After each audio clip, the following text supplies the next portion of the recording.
Welcome to the Big Fun Show. Yay, the Big Fun Show, the Big Fun Show. Welcome to the Big Fun Show.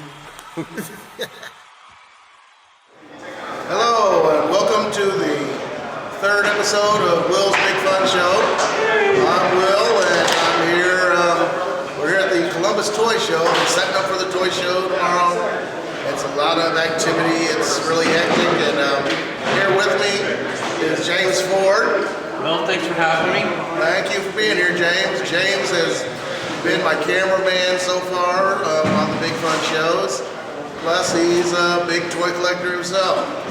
So, we're here going to talk to James about his toy collecting. So, James. Yes. How long have you been a toy enthusiast? Well, I have been a collector since I was a child. Okay. But I really got into collecting in my teen years, my late teen years.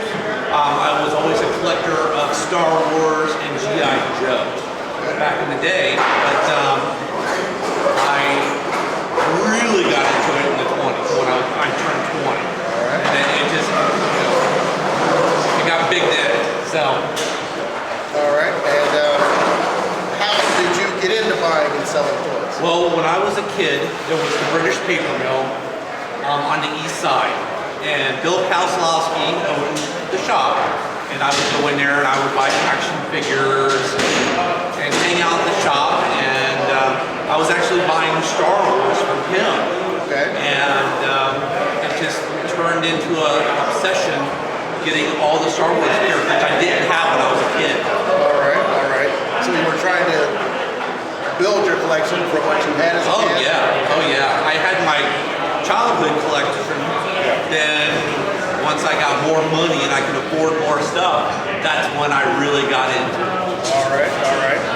And so how did you get to be in charge of the Columbus Toy Show? Well, there used to be a show at the Aligned Shrine Temple back in the 90s. Right. And the promoter of that show just decided to stop doing it. So, my uncle was the stage manager here at Betts for 27 years. So, I had the idea, I was like, well, there's no show in Columbus, Ohio. So I got together with the staff here.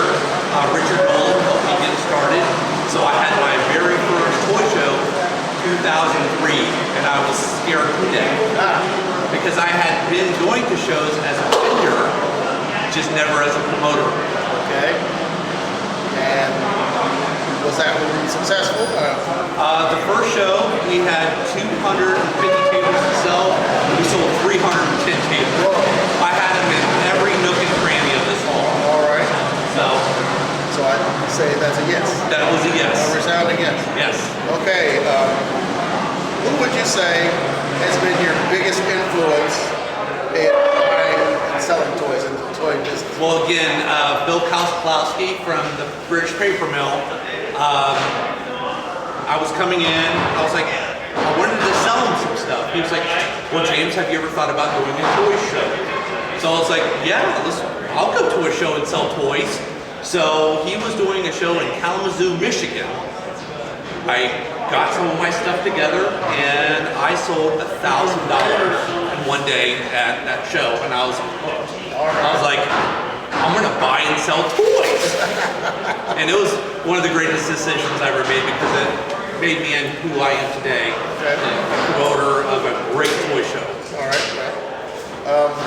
So James, tell me, what else do you do besides toys? Well, my official job, I work for local 12 stagehands here in Columbus, Ohio. I'm a lighting and sound technician.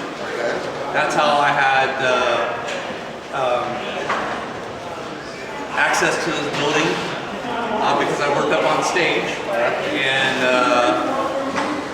I was like, why not have it at Betts? So this building's been here many years, and unfortunately this will be our last show at Veterans Memorial. We will be taking it to the Ohio Expo State Fairgrounds, September 7th, 2014. Nice. Yeah, I'm going to miss Betts myself. I went to a lot of concerts here, and from the 60s on. Elvis played here. Elvis. I graduated. I graduated from high school. I graduated from here on the stage. Yeah. So There's so many graduations here. Yes. So this building has been a part of Columbus forever. right. So it's unfortunate that we're losing this. Yeah, but hopefully the future will be bigger and brighter. And we'll see what. As the fairgrounds. Yeah, exactly. Fairgrounds has been here just as long. Yeah. So we'll build a new following there. All right. Okay, James. Well, thank you. Great talking to you. Thank you. So just check out ctspromotions.com for any of our upcoming shows at the fairgrounds. We're also doing a new show at the Springfield Fairgrounds, and we're working on a Cincinnati and a Cleveland show. Wow. So we're getting bigger. And then there's the Fort Rapids show. Oh, of course, we have our show June 8th at the Fort Rapids Water Park. All right. It's been my pleasure to be on Will's Big Fun Show. And it's been a pleasure having you, James. Can I say the commercial? Sure. And we'll be right back right after this commercial break. Hello, welcome to Big Fun Columbus. Yes, arr! Here we are for the gag section. So we have all of your gag and novelty needs. Do you need fake toilet seat turds? I bet you do. Who doesn't? Do you need an eye patch? Everybody does. All the cool kids are doing it. Do you need a beard of bees? I bet you do. Do you need a bacon-scented mustache? Get your dad one of these. Hurry up. Don't be late. Kids are getting credit cards these days. Come on in. We're open 7 days a week. Closed on Christmas, Thanksgiving, and that's it. We're just like UDF. We're toughing it out. So we'll see you soon. Arr! Hello. We're here again at the Columbus Toy Show. I'm Will, and this is Will's Big Fun Show. There's at the second half, and we're talking with Bill. Now, Bill, I always mispronounce your last name. Kazlausky. Bill Kazlausky. That's not Irish. And he's kind of been an influential person with both James and I as far as toys and toy collecting, toy buying, toy selling. So Bill was the proprietor of the British Paper Mill at the Scarborough Mall for 18 years. 18 years. Wow. Okay. I'm not sure exactly how many years ago it was the first time I went in, but I would frequent the Scarborough Mall like on the weekends, and I saw that there was this little shop down at the end that sold sold comics and candy. So I went in, and this was the British Paper Mill. It was up in one corner of the mall. Candy store location will be opened up in December of 1991, right during the Gulf War. Okay. And myself being prior military, we kind of sympathized with troops fighting overseas with the first desert storm. And we used to have the comic and card shows in the mall. Yeah. Back in the 80s and 90s, and we decided that the vacancies were available, so we decided to open up a store in the mall, and they gave us a good deal, and we just started from there and grew into an 18-year business, and now it's turned over to my brother, who's also in Pickerington now, in his comic shop. Okay. So you mentioned that I know you were in the Vietnam War. Yes, Marine Corps. Okay. So how many years after that was it that you really got into comics, or how long? Well, let's try this. How long have you been a comic/toy enthusiast? Since 1963, I was like 12 years old. I used to buy Marvel Comics, X-Men, Fantastic Four, Daredevil, Spider-Man, and had a collection of comics in the 60s and 70s, and saved that through my career in the Marine Corps. I used to carry my comic books in a foot locker with me when I traveled from coast to coast. Nice. All right. So how did you actually get into having the shop and buying and selling comics and toys? That was by a stroke of luck. We just kind of was invited to stay in the mall after the shows were over, so they offered us a good deal to stay in there. So we did month-to-month lease, and just built up from there and grew, and progressed that business there about 18 years. So we're glad to have it. I don't really miss it since I sold it now, but it was a lot of fun. All right. Now you used to go to they used to go to toy shows. I remember you would go to toy shows and you would tell me about these toy shows. So I would bring in toys for you to sell.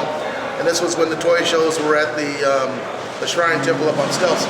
Shrine Temple, that was put on by Kathy and Vaughn Crispin from Pittsburgh area back in the 80s and 90s, and they expanded and went back to Pittsburgh. So going into toy shows in different cities and areas and hitting auctions and picking up things, and just dealing with the public in general, and the advice on the trade, and much of stuff. Okay, so let's see, the Stelzer Road shows. There was one time, the Stelzer Road toy shows, there was one time when I gave you some Major Matt Mason figures to take in, and apparently one of the figures that I gave you caused a little bit of yeah. That's a good word. Okay, Refresh my memory, I don't recall it. Go back to Slim's. That. all right. You refresh my memory about what happened now.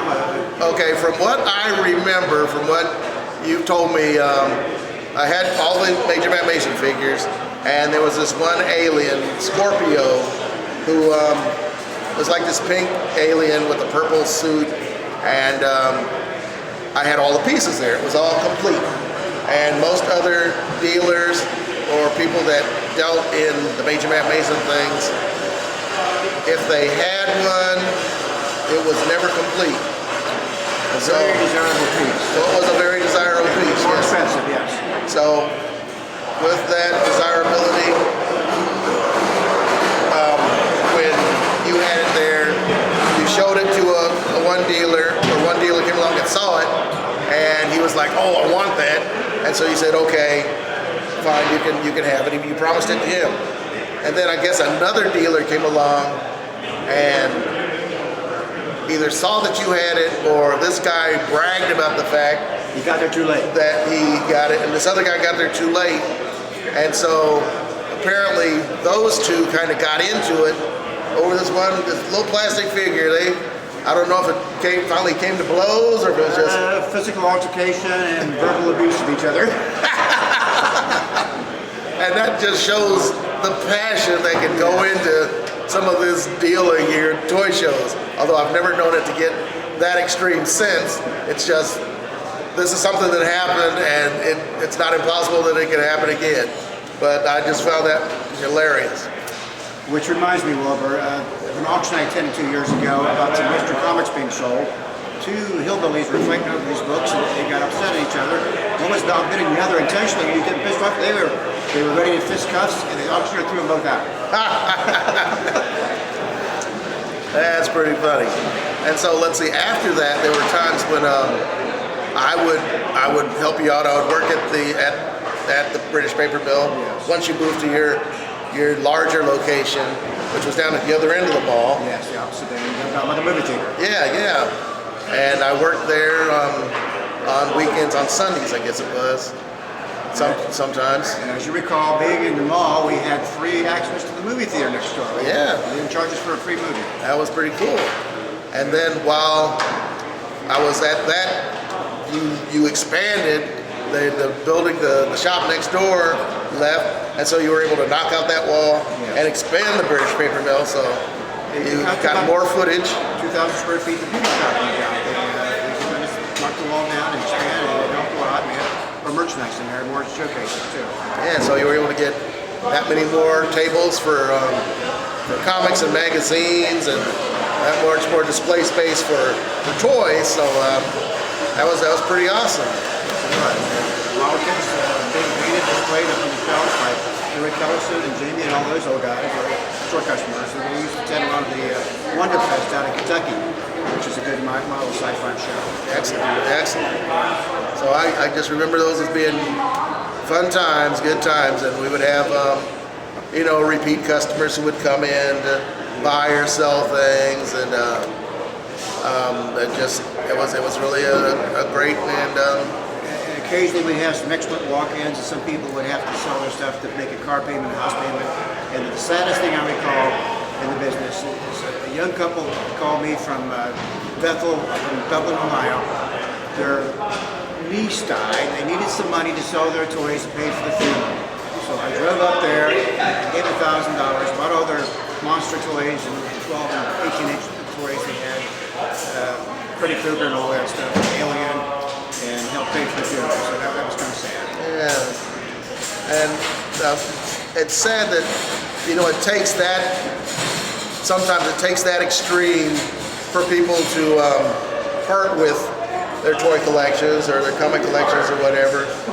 But more often than not, it's things of people are moving and they don't want to take the collection with them, or they're moving and they need money to move. You go through a divorce, someone loses their job, they have to Yeah. sell, at least they have the items to sell, the cash in, and make ends meet.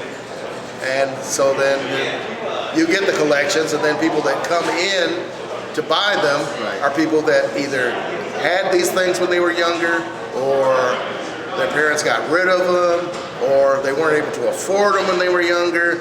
So now that they're older, they've got the money, they want to either build the collection they didn't have as a kid, or they want to recreate the collection that they had that their parents, one way or the other, got rid of. Right. So, Reminiscing of the past. so it's all these things that help people buy and build their toy collections. Let's see. I'm an author now. Yeah, that's true. Bill, through his experiences in Vietnam, he wrote a book. So let's talk about your book here a little bit, Bill. Okay, yeah, let us know. Can you see this here? A little higher. Okay. Okay, this is a book of Vietnam War stories, personal stories and mishaps, and true stories. It's pretty graphic and sad, and it's got 300 photos. If you want to know what happened in Vietnam, you gotta check out the book. It's really one of the best military books. My friends who bought it and read it really enjoyed it. So this will be on Amazon.com, and Barnes & Noble actually approved the book and wanted to carry it, but I have to get some copies printed up to get to the Barnes & Noble. So this will be out shortly. So I just want to let you know about this, and you got to have a strong stomach to go through it too. So. All right, so let's get back to talking about the British paper mill as it existed. So you were at Scarborough Mall for 18 years, Yes. and then things started changing kind of on the east side, I'll say. Yeah, the neighborhood went downhill. We had our fair share of homeless. And, can I say crack whores, son? Well, you've said it now, so it's Right, okay. it's okay, yeah. And so the traffic got a little lighter, and then they sold the mall to a company in California. They changed it to, they closed it down, and we all had to leave. So Okay. it was kind of sad. So we moved to Pickerington, like 3 miles away, but we survived, and it's still out there, just on a different name. Okay, I know for a while you were on, what's that, 256? 256, yeah. So we were down Down on by Barnes and Noble. the strip that was down Yes. down from Barnes and Noble. And well, I shouldn't say this, but Barnes and Noble didn't like a comic book shop there in the same plaza for competition, so they talked to lawyers and made them move. Yeah, So they went up the street in a different direction, about 3 miles north. right. So now it's the Central City? Capital City. Capital City Comics. Yeah. Okay.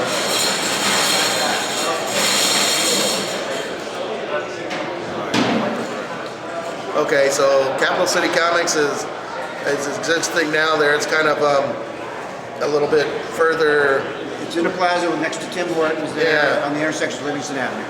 and apparently that one's doing pretty well too, because from what it was, I guess it expanded here recently. Yes, he doubled his size, he got new clientele and more walk-ins, so he's building his own. All right, that's Tony is running that? Tony Kazlausky, my brother. Okay. All right, so great. So Bill, it's been great talking to you. I thank you for coming and being on Will's Big Fun Show. All right, big fun show, all right. And that'll wrap us up, and we'll see you on the next Will's Big Fun Show.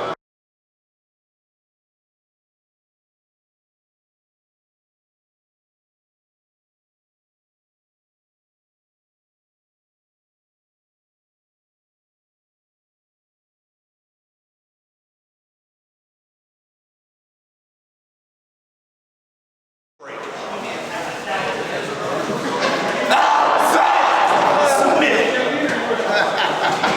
still on?